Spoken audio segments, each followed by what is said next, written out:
Our next discussion tonight is about the right to reply. After Pakistan's attempt to malign India at the United Nations went wrong this weekend, India will now exercise its second right to reply at the UN.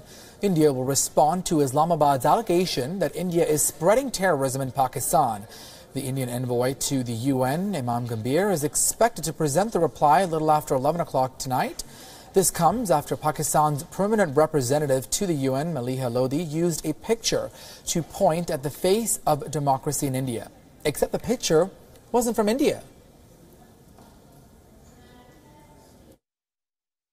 This so-called democracy is the world's largest hypocrisy. This, Mr. President, is the face of India's democracy. Well, the photo is actually of a 17-year-old girl in Gaza who was seriously hurt when 2 Israeli airstrikes hit her family's home back in 2014. India exercised its first right to reply last week after Pakistan's Prime Minister, Shahid Khaqan Abbasi, defended Pakistan on terrorism.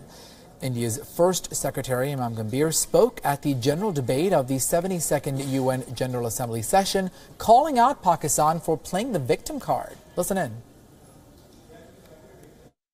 It is extraordinary that the state which protected Osama bin Laden and sheltered Mullah Omar should have the gumption to play the victim.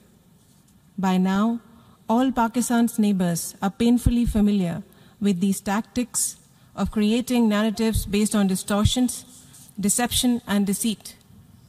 This august assembly and the world beyond know that efforts at creating alternative facts do not change reality. Mr. President, in its short history, Pakistan has become a geography synonymous with terror. The quest for a land of pure has actually produced the land of pure terror. Pakistan is now Terroristan, with a flourishing industry producing and exporting global terrorism.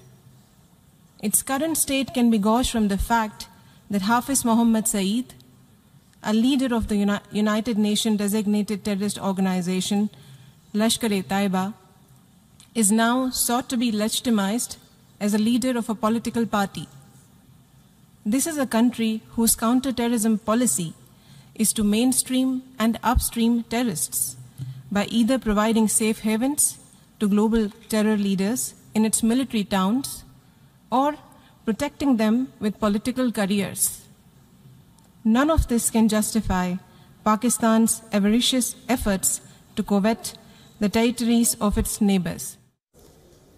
Well, just days after Gambhir's reply, India's External Affairs Minister Sushma Swaraj took a sharp jibe at Pakistan during her UN Day address on Saturday, calling Pakistan an export factory of terrorism.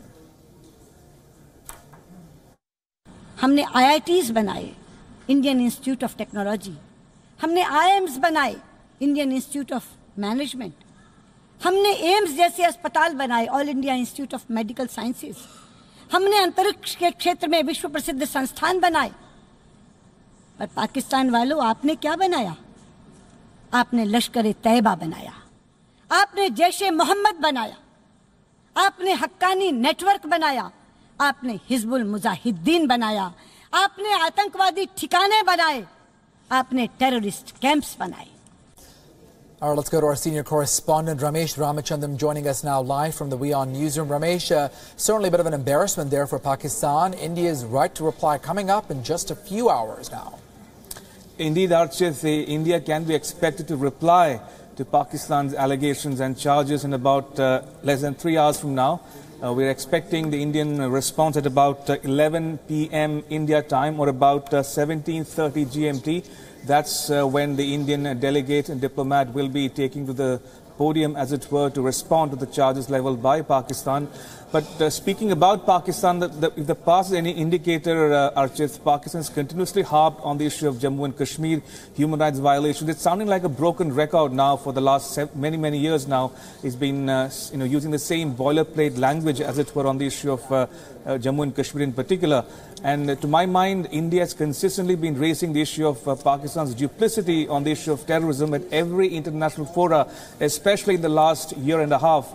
in the immediate aftermath of the Pathankot attack first, followed by the attack at Uri in September last year, after which we saw Indian Prime Minister take up the issue at every international forum, including the G20 summit, the East Asia summit, and also in the Forum of the United Nations. All right, of course, we'll be bringing you those live details as and when it comes in later on tonight at 11. Ramesh, thanks for those updates. Moving on now to Europe, the head of Uber apologized on Monday for mistakes made by the U.S. ride-sharing app. This after London authorities refused to renew its license. Now, they still about to appeal the decision on behalf of the millions of Londoners. Transport for London on Friday says it would not renew Uber's license because of public safety concerns. Uber has about 40,000 drivers and around 3 million customers in London alone. Uber now has 3 weeks to lodge an appeal and can continue to operate until then, so about 21 days left. Uber has exploded around the world since it launched back in 2009, but it has faced similar issues like this in other cities, bans and protests, including Cape Town, Mumbai and New Delhi. London's mayor, Sadiq Khan, said Uber has to play by the rules. Uber has come under scrutiny in the UK after dozens of alleged drivers were accused of rape and sexually assaulting their victims.